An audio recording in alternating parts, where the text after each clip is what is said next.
మహబూబాబాద్ జిల్లాలో పర్యటిస్తున్నారు సీఎం రేవంత్ రెడ్డి. కొద్దిసేపటి క్రితమే పురుషోత్తమాయగూడెంలోని వరద ప్రాంతాలను పరిశీలించారు. పురుషోత్తమాయగూడెం బ్రిడ్జిని మంత్రులతో కలిసి విజిట్ చేశారు. వర్షాలకు ఆకేరువాగు బీభత్సాన్ని మంత్రులు, అధికారులు సీఎంకు వివరించారు. దెబ్బతిన్న పంటలు, రోడ్లు, ఇళ్లను పరిశీలిస్తున్నారు సీఎం. సీఎం రేవంత్ వెంట మంత్రులు, ఎమ్మెల్యేలు, అధికారులు ఉన్నారు. సీతారాం తండాకు చేరుకున్నారు సీఎం రేవంత్ రెడ్డి. సీతారాం తండా నుంచి మహబూబాబాద్ జిల్లాకు బయలుదేరనున్నారు. ఇక్కడ నుంచి నేరుగా మహబూబాబాద్ జిల్లా కలెక్టరేట్లో ఆఫీసర్లతో సీఎం రివ్యూ చేస్తారు. అక్కడి నుంచి హైదరాబాద్కి తిరిగి రానున్నారు ముఖ్యమంత్రి రేవంత్ రెడ్డి. నష్టపోయిన ప్రతి ఒక్కరిని ఆదుకుంటామన్నారు సీఎం రేవంత్ రెడ్డి. వర్షాలతో ప్రాణ, ఆస్తి నష్టం జరిగిందన్నారు సీఎం. 3 తండాలను ఒకే పెద్ద గ్రామంగా చేయాలన్నారు.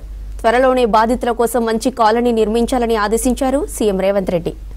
ఇదే విషయానికి సంబంధించి మరింత సమాచారం కృష్ణమోహన్ అందిస్తారు. Krishnamohan, over to you.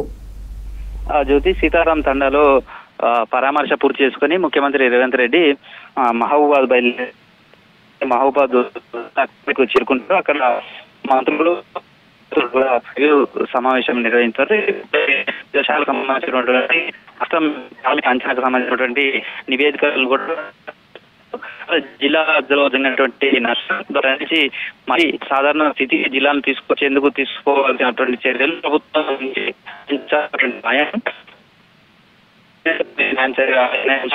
కూడా